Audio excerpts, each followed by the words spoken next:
আসসালামু আলাইকুম সুপ্রিয় দর্শক, সবার কি অবস্থা? হাজির হয়ে গেলাম দীপ্তি টিভি নিবেদিত দেনা পাওনা নাটকের 203তম পর্বে কী সব ঘটতে চলেছে তার অগ্রিম আপডেট নিয়ে।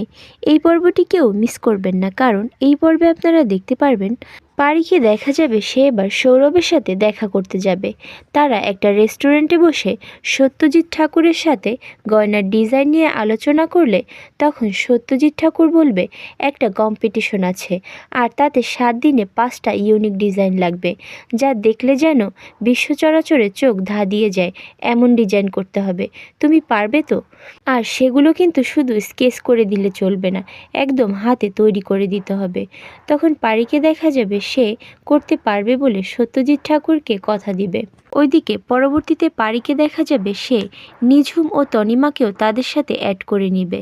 সবাই আসলে পরে পারি বলে উঠবে, নিঝুম, তনিমা, সৌরভ ও পারমিতা আমরা সবাই মিলে সত্যজিৎ ঠাকুরের ইউনিক ডিজাইন নিয়ে কাজ করব, যা ছড়িয়ে পড়বে পুরো গ্লোবাল মার্কেটে। কি সৌরভ, কেমন হয়েছে আমার প্ল্যানটা? তখন সৌরভকে দেখা যাবে সে পারির প্ল্যানটাকে অ্যাপ্রিসিয়েট করবে।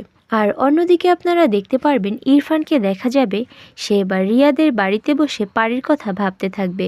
ঠিক তখনই পারি ইরফানকে ফোন দিলে ইরফান ফোনটা কেটে দিবে এবং সে মনে মনে ভাববে, এই সময় আমাকে ফোন করে কেন তুমি সৌরভের সাথে তোমার স্পেশাল ডিনারটা নষ্ট করবে?